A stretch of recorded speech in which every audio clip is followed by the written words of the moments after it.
નમસ્કાર દર્શક મિત્રો, આજે સાયલા ખાતે 7.5 કરોડ ખર્ચે એનિમલ હોસ્પિટલ બની રહી છે, ત્યારે એમની સાથે એમના પુણ્યનું ભાથુમાં સાક્ષાત્કાર કરવા માટે અનેક ગૌશાળાઓને પાંજરાપોળ અહીંયા આવેલા છે. ત્યારે સોની ગામમાં જે દીપકભાઈ જબરદસ્ત એક કાર્ય કરી રહ્યા છે, તો આપણે દીપકભાઈ પાસે જાણીએ એમના કાર્યની વિગત વહીથી.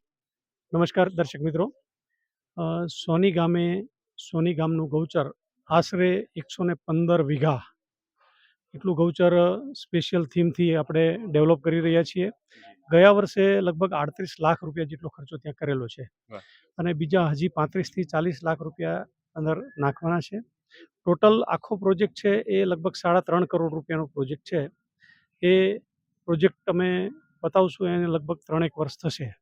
પણ હાલમાં જે અત્યારે અમે આ નેપિયર ઉગાડવાનું અને ત્યાંની બધી ગાયો ગૌશાળાની તેમજ એ સિવાય આજુબાજુની જે ગાયો છે એ બધી ગાયોને સસ્તામાં એકદમ પડતર ભાવથી ઘાસ આપી શકાય એના માટે થઈને આજે 115 વીઘાનું ગૌચર જો ડેવલપ થાય તો કેટલા બધા પશુઓને સાતા મળે.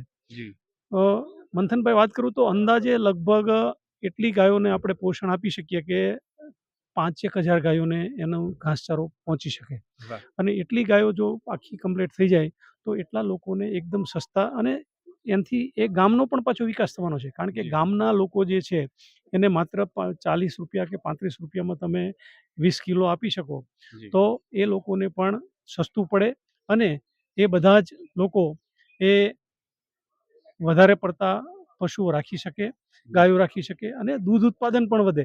એટલે સરકારની સહાય પણ થઈ શકે કે દૂધ ઉત્પાદન વધારે થઈ શકે અને એ સિવાય ત્યાં ગામ લોકોની રોજીરોટી વધે અને એક ગામનું દર્શનીય સ્થળ બને. ત્યાં અમે તળાવ પણ ડેવલપ કરવાના છીએ, ત્યાં ફ્રૂટ પાર્ક પણ બનાવવાના છીએ અને આખી અમે તાર ફેન્સિંગ કરી દીધેલું છે.